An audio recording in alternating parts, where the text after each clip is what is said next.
Why were they all liberal? Why didn't they choose to stay happier and healthier and more biologically satisfied as religious caliphates or something? Why did they move towards a more secularized form of society? Well, this gets into the Reformation and modernization and the French Revolution, and why did John Stuart Mill and Alexis de Tocqueville and Jeremy Bentham and Henry Maine, all of these liberal thinkers, their philosophy is based on materialism and a rejection of religious morality. They ask, why do we have, we reject God because look at how much suffering Christianity has brought through the Reformation wars and so forth.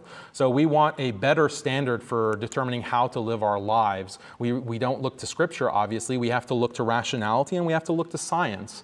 And when we look to science, all that exists is the human body. The human body experiences pleasure and it experiences pain. So goodness means to maximize pleasure and to reduce pain. They became the utilitarians, which were also the liberals. And the entire moral and political philosophy is on this utilitarian basis of maximizing human pleasure, like bodily pleasure. And it is on the basis of that philosophy of rejecting religion and accepting this kind of liberal utilitarianism as a higher form of morality that is not connected to religious barbarism, and religion holds you back with its traditions and its requirements. It reduces your freedom and equality. Now we have a better system, and it was on the basis of this kind of superiority complex, the self-perceived superiority of the European empire, that this was forced on the rest of the world. So philosophers don't make laws. Philosophers don't construct countries.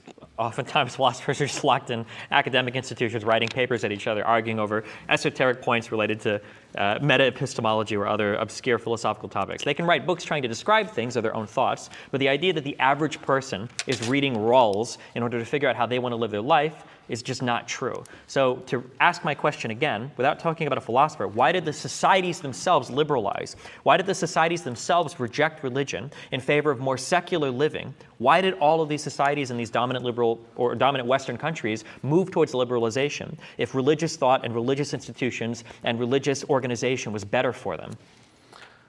Yeah, so you're projecting a kind of modern notion of philosopher. The liberal thinkers were actually government officials. John Stuart Mill was a colonial administrator of the British colonial empire in the subcontinent. Alexis de Tocqueville was a government official, and he was one of these primary liberal thinkers. Same with Jeremy Bentham. He had a very high position in the British government.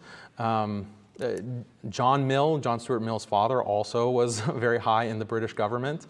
So they were philosophers and they were government officials. And the French Revolution, like the whole ideals of the revolution, are liberal, and that's what got established in the new French Republic.